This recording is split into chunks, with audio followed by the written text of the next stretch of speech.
Welcome to my YouTube channel, XO Needle in the Hay, XO. My name is Annie, and you can also find me on Instagram at XO Needle in the Hay, XO. Today is Monday, July 8th, 2024, and this is my third Flosstube video.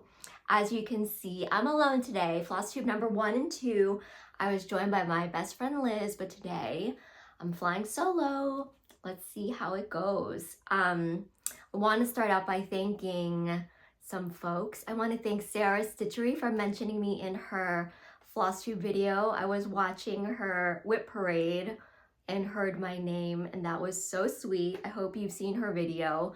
I was taking notes the entire time. I now have a list of new plans rather, from her whip parade. I think she had something like, I don't know, I want to say like 60 some whips, so there's a lot of good stuff and a lot of notes to take there. Thank you so much, Sarah, for mentioning me. I also want to give a huge, gigantic shout out to Steph of Lindy Stitches.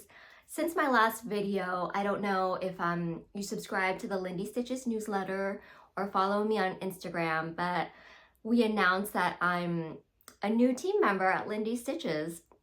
Now, I've been a fan of Steph and Lindy Stitches for a long time, well before we connected on Instagram and I became a team member. I attended the Jingle Ball last year. I love supporting the shop and love supporting Steph because they just put out a very good vibes, and you know, you can tell that they care so much about the stitching community. So I was floored when Steph reached out to me because I bought a Lowry stand, which was a really big deal for me, and I had a photo shoot with my Lowry stand, and I don't know, that is normal behavior for me. I don't know if it is for everyone, but she saw my video and photo and reached out to me. One thing led to another, and now I'm on the team, and I couldn't be more proud. They're an amazing group of people who really care about us cross stitchers. So thank you so much, Steph and Jason, and for having me. And you know, I can't believe that I went from sort of lurking around at Jingle Ball last year to now I will be I guess I can say I'll be hosting, is hosting the right word, hosting a tutorial at Midsummer Stitch on July 20th. Midsummer Stitch, as I'm sure you all know, is a community event put on by Lindy Stitches. There's no shopping involved. It's just a time for us to come together, celebrate each other, share our ideas, eat snacks, stitch with each other, have fun. And I will be showing you how I made my Prairie Schooler Halloween case. I'm sure you've seen it before, but just in case, here it is again. You know, I'll be showing you what I did to turn this jewelry case into something, you know, special to me. Let me show you really quickly, you know, what it looks like before. So this case hasn't been touched yet, and I'm actually going to be customizing it during the tutorial for you in real time. I'm hoping everything goes smoothly, but you know what? If it doesn't go smoothly, we can learn from each other, right, on what to do better. I'm actually going to be making, spoiler alert, Liz, if you're watching, you're probably watching, I'm going to be making a case for Liz for her Prairie Schooler Santa stitches that she likes to stitch every year.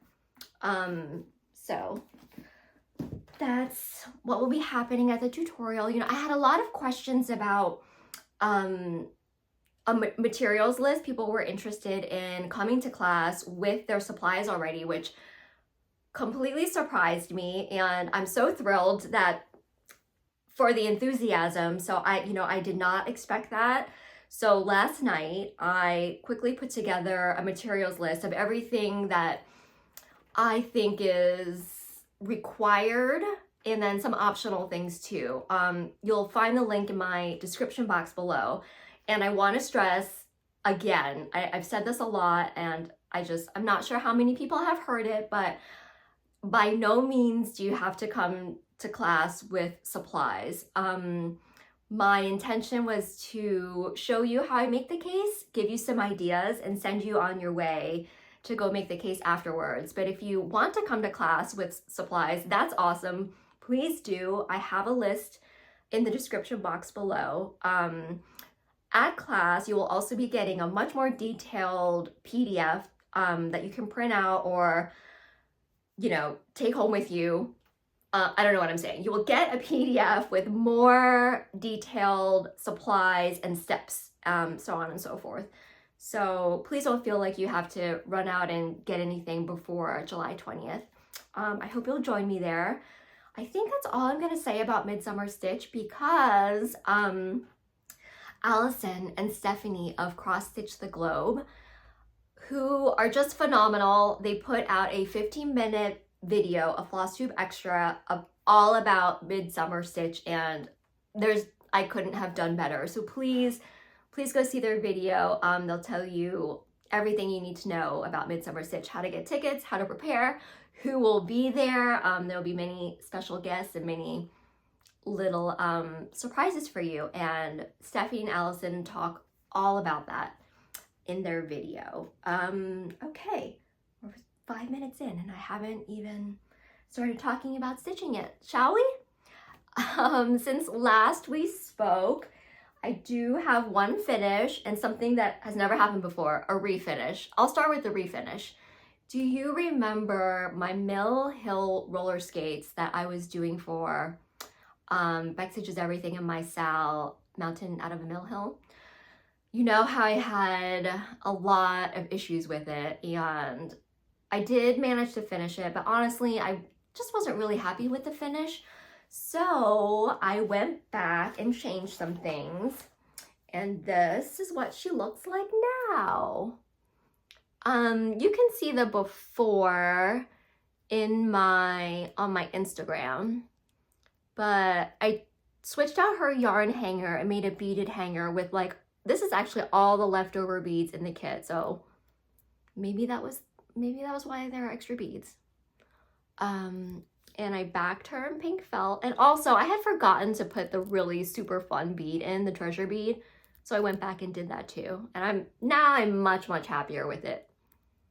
So that's a refinish. That's never happened to me before, but I'm really glad I went back and did that. My second finish is actually an FFO. That's also very rare. Sorry for this glare. You know, usually I don't, how do I get rid of that? Usually I don't put things under glass, but I didn't realize that the glass on this frame is glued to it when I purchased it. So I really didn't know how to safely take the glass out. Normally I take the glass out because first of all, the glare, I don't like the glare on my piece. And also I don't want my stitches to get smushed. But this frame is just too perfect for this piece that we're just gonna keep it in here. How cute. This is Strawberry Season by Bad Stitch. And this was stitched for Marjorie Maid's Strawberry Moon Sal that I had such a blast with. So cute. An actual FFO. Oh, also, I'm trying out something new. I'm trying different filming spots. So I'm in a room that's fairly dark during the day. So I have my ring light on. We'll see how it goes. Okay, those are my two finishes since we last spoke. And on to my whips. You've seen them all before. I really did a lot of stitching these last 2 weeks. Let's see. First one, excuse my notes, is Life After Death by Long Dog Samplers. You know what it looks like. I actually completed the first page of, I want to say, this 8-page pattern. I finished page 1, which is this corner here. Here we go. Now, I do have, let's see, can you see this? I started to backstitch because I want to backstitch as I complete each page. And please tell me if you have this issue. I have the paper pattern, and I cannot for the life of me see the back stitch on the chart. I'm wondering if you have a PDF pattern, is it easier to see the back stitch? I mean, I had started back stitching this area and I ripped it all out because I wasn't sure that it was correct. It's actually impossible to see. Yeah. So if you have a PDF, can you let me know if it's easier to see? Because if so, I'll go ahead and purchase it. But if not, I don't really know what I'm going to do. I even tried to, look at finished images of life after death and try and backstitch off the images, but that was really hard to do as well. I just, I don't want to get the PDF in addition to the paper pattern if I'm not going to be able to see the backstitching. So have you guys had trouble with that? Let me know. Again, this is on 20 count gridded Aida, and it's actually 2/2 310 DMC. Oh, and to commemorate my finish of the first page of Life After Death, I stitched my favorite little motif from that page 1 onto my mesh bag. How cute. Okay, next up is Wally Dogs. Let me take it out of this so you can see. You've seen this before. Wally Dogs by Cosford Rise Stitchery. Still working on it, and you know what I was thinking today as I was pulling it out is that this would be a great piece to work on during Midsummer Stitch, because all I have really is a lot of fill-in. The tail is more complicated. It has a swirl in it, but I could get a lot of fill-in done at a stitching table. Let me show you the tail really quickly. That I don't trust myself to do at a stitching table, but I can certainly fill in. So that's going quite well. A super fun stitch. My next one, I'm sure everyone knows this one. Consider the Lilies by Heartstring Samplery. I'm super proud of myself because I reached the border over here. I started in the middle, so I have this top border done and I'm starting to fill this part in. Also, guys, I didn't iron anything today. I'm sorry, I was super short on time. But look, to stand up for this. Can you see it? It's hard when you don't have a bestie here holding up your piece with you. Look at that beehive. I was so happy to get there. So, yeah. Isn't she so sweet? Super happy to be able to get stitches in on this. I had neglected it for a few days and that made me very sad. Oh, you know what? I forgot to tell you. Let me go backwards really quickly. This is Robin's Egg, Fiber on a Whim, 36 count. I used silks that I had because it's a lot of white stitching and I didn't want to use white DMC because I have a lot of issues with it. There we go. And this, Consider the Lilies, is actually on 46 count. So I'm so proud of it. I baby it. Do you do that? Do you baby your high count pieces? I've been watching Bridgerton while stitching on this and it makes me feel like a fancy lady, as Thread Gremlins would say. So, I don't know. Like I was telling Liz, I would really like to finish this year, but I don't know if that's a completely insane goal. I have no idea because, I use a paper pattern, so I have no idea how far along I am on anything. The next we have Well Hidden by Kathy Barrick. I made a good deal of progress on this, well, in my eyes at least, so I'm super happy with where this is. There we go. I love this. It's so delicate. I just love the colors and the tulip motifs. I'm gonna start working on those birch trees. If I could outline the trees, that would be another great fill-in option for Midsummer stitchy tables. We're breezing through here, breezing through. My next one is the Hello Dimensions Sal, hosted by Liz. This is the coffee shop. Now, I have been super ahead in the Sal, but last week's assignment I actually had not done yet. So that was really fun to be on assignment again. And I did complete my assignment. I'm staying on track. It was this top border here. It was really satisfying to finally have a full, you know, side in. It's like when you do a jigsaw puzzle and you find the edge pieces, that was the same kind of satisfaction. Liz did put out the next assignment, so, which I haven't completed yet, so I have some work to do. I love this. Very excited for how that's turning out. And I feel like this is something that will be done by the end of the year, and that really makes me happy. Okay, that is all of my, well, that's all of my whips that you've seen already. And I have some starts. One of them is this astronaut cat that I had talked about in the last video. I believe that this pattern is by Tourmaline Patterns on Etsy. I need to double check myself after. But this is a stitch for a friend. It will be a gift. I think I'll be able to complete it on time. It needs to be done by June 21st, but it's going very quickly. The only issue is that I can only stitch on it during the daytime because of the black Ada.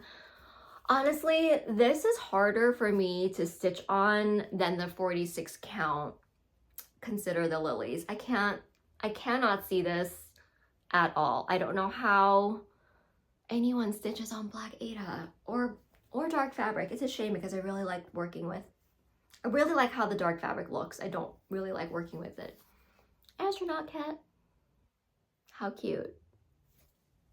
And my next start, which you guys were so excited about on my last video, and I'm so glad, because I'm glad I'm not the only one that finds this exciting, the TV dinner stitch. Again, a difficult fabric choice. So I'm sorry I still have it in my queues now because I'm actively working on it, but this like gingham tablecloth type fabric, it's so difficult to see. Even though this is 32 count, I've been using my magnifying light. Just because the different thread colors used to make up the gingham is really confusing my eyes. So I'm using my magnifying light. I'm going pretty slowly. And this doesn't look very exciting. This is the top corner. My mashed potatoes are gonna go in here and turkey goes here. Let me show you.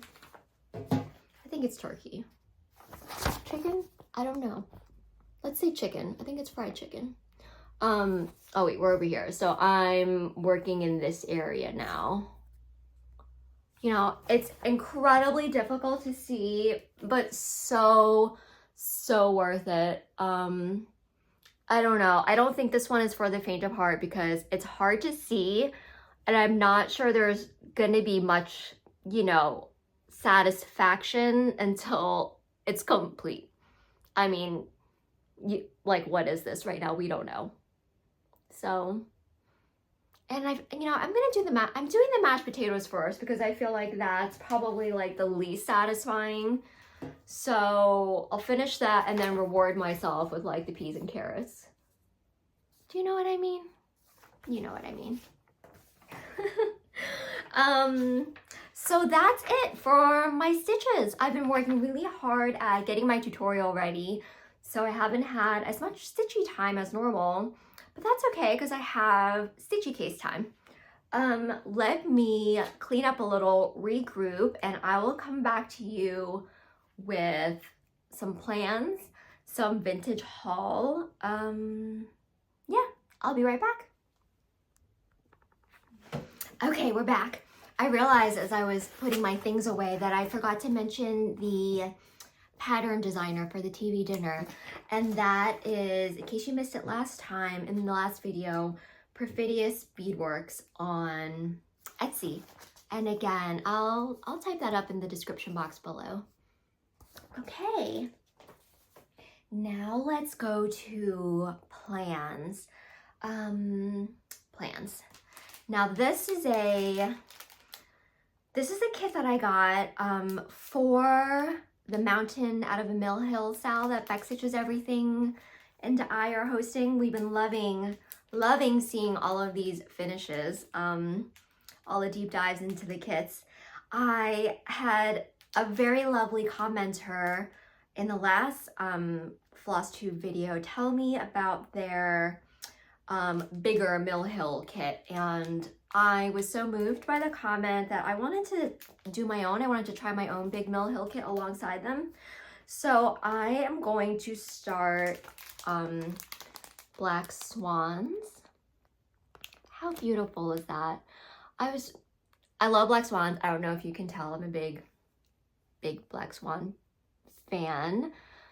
I really, not only do I love that this is a Black Swan, but I noticed that this kit includes linen. So this is done on linen instead of the perforated paper, which, you know, I had issues with my roller skates on the perforated paper, but don't get me wrong, that did not deter me. I will be doing more ornaments on perforated paper, but I really wanted to stitch alongside my friend and subscriber who left such a lovely comment. So Black Swan on linen. I believe that it's, I'm sorry for that glare. I believe that it's, yeah, okay, 28 count linen. How cool is that? This is going to be so beautiful. I'm very excited to start that. Now, there are some things that I had planned on starting that I didn't get to. So really, I still want to get to those. That would be the Charlie Harper Cutthroat Bird, the miniature sampler for my dollhouse. So I don't have as many plans this time. I have that Mill Hill kit and actually another kit because I could not resist the sale that Thread Gremlins and I believe, please forgive me if I get it wrong, but Jen's Fiber Web, they're hosting a break out your kit sale, which is, you know, any vintage pattern or kit. And if you see my last few videos, you know that I love a vintage pattern or a vintage kit. So I have, you know, I have a few of those going on. I guess the Charlie Harper one, but I wanted, you know, to join in on the phone with a new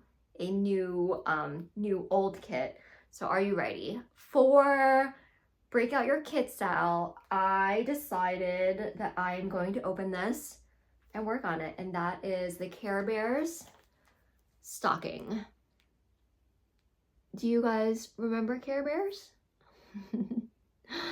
So I'm, you know, gonna chart my name, and I think, so these are, oh my gosh, I'm so sorry for that ring light glare. These are like snowflakes. I'm thinking I might rechart that to something else, like maybe to these, you know, what's on their bellies, or I don't know. Those snowflakes just aren't, it could be cuter, right? It could be cuter. This is totally unopened chart. It comes with the felt for the back, the, let's see what count this is, 14 count Ada. Now, I was going through my stash the other day and I found that I have an uncut gigantic piece of 32 count white, I don't know how to say it, is it Joblin? And you know, I bought that before I knew what I like to stitch on or what I was doing. So I'm thinking I might use the Joblin 32 count instead of the Ada that comes with this. Now for a kit, I normally, I'm a stickler for the rules and I just want to use what's in the kit. But I figure since I'm not purchasing anything for this stitch, that it would be okay that I'm pulling from stash. Because I think that would be more of a fun thing to stitch on and also a good experiment because I've never used it before. Yeah. So break out your kit. So how fun. So that that sort of segs me into the haul section, which I'm only going to do vintage haul in my videos. If you watch the last video, you know that I just feel like so many floss tubers have amazing hauls that, I don't need to enable you even more. I might do, because, you know, I'm a pattern stasher, fabric stasher. I stash everything. I don't think you really need to see that. I might do Flosstube extras. You guys have expressed some interest in that, so I might do that. I'll only just show you my vintage finds, because, you know, it might be things that you haven't seen before. So that this is part of my vintage haul. What else did I get? I also got myself some cardstock Prairie Schoolers. I collect these. I have a fairly large collection now, like 2 gigantic binders worth of cardstock patterns. I got the Rabbit Folk.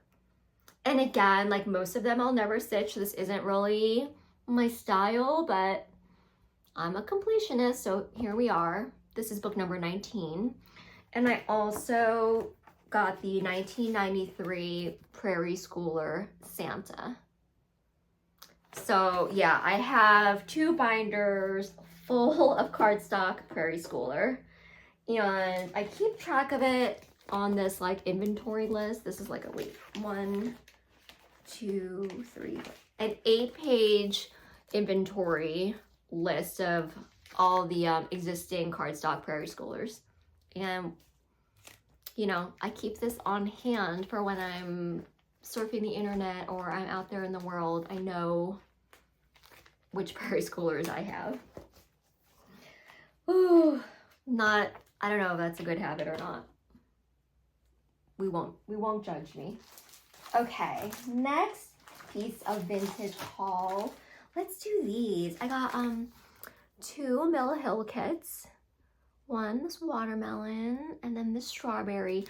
So there's a price tag on here that says Ben Franklin, and they each cost $2.49. Now, I remember when I was a little girl, I used to love to go to Ben Franklin because I was a sticker collector, and they had amazing stickers there. And I was really, really sad when they shut their doors. So I thought that Ben Franklin's didn't exist anymore. But Amy from Thread Gremlins told me that there's one near them. So who knew? But I'm thinking these are vintage because, I mean, $2.49, you know, that goes in the basket with my other Mill Hill kits. Oh, this is so sweet. This is a kit made in Holland. I have never heard of this company, but found a bunch of their kits after I found this one by Nouvelle. Have you heard of them? How sweet is this boy and the bird?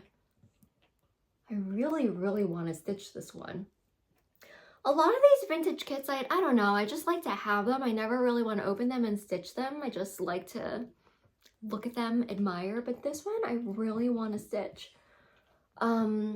You know, there is the thread, fabric, and rusty needle, so I would have to replace the fabric. But, you know, I might get to this one. This one might be stitched up. He's so sweet. So Nouvelle, the title of it is Sunny Meadows, made in Holland. So cute. Now this next one, I did purchase it on eBay. I don't know how vintage it is. I did do an image search and I didn't see it for sale anywhere. There are different variations of it, but not this exact one. Little Red Riding Hood pillow kit by RTO. How cool is that? I mean, the tag says $67. I definitely did not pay $67. And now that I think about it, with a price like $67, this is probably not that vintage, is it? But I don't see them anywhere. I got it at a discount, so I don't know. I don't know if this qualifies as vintage haul, but I love it. And another one that I'm probably gonna stitch up. Again, scary girl, sad girl, I'm there for them. How cute. And like, I think that's the wolf, but doesn't he look like super cute and friendly? Not at all big and bad, right? Okay, let's see, what else? The last thing I have, okay, this last thing I have is not vintage. It is a new to me book, a new to me designer, but I thought I would show it. It is by the designer Kyoko Maruouka, also known as Gera. I hope I'm saying that right. It's Gera exclamation point. She's a Japanese designer. And, you know, I saw a pattern of hers on Instagram, and I don't remember where I saw it, but I was so floored because the pattern was very clearly of an Asian woman holding an embroidery hoop, stitching under a tree. And I was really moved because I've actually never seen an intentional by the designer Asian woman, created by an Asian designer. I've never seen an Asian woman in a cross stitch like that before, unless it was, you know, altered. So I immediately went to research this designer and her patterns because I would love to stitch women who look like me. So I bought her book, Cross Stitch Happy Days, and there's this one pattern in here I have to show you. I'm so excited to stitch.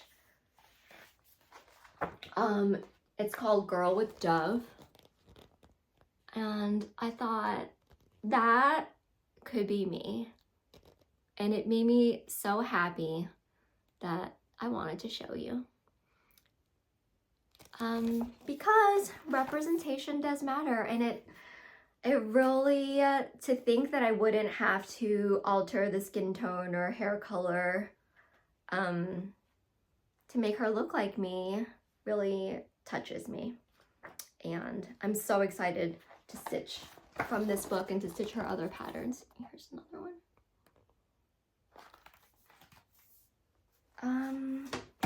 Let's see. Let me check my notes. I think that actually might be it.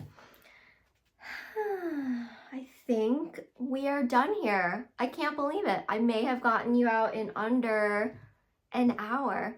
Thank you so very much for spending time with me. If you like what you see, please leave a comment, subscribe, follow me on Instagram. I really, really hope to see you at Midsummer Stitch. If not in my class, then at a stitching table. Gosh, I always have a really hard time ending these. I just want to say just thank you to this incredibly kind, generous, supportive community. You know, I have a background in art, and I come from a discipline where there's a lot of gatekeeping and competition, and it was really difficult to find friends to nourish your creative spirit, but that has not been so in this community at all. And I'm so honored to be asked to contribute to Midsummer Stitch and to be a part of this community. Thank you so much. Please take care of yourself. Do something that makes your soul sing today. Love you. Bye.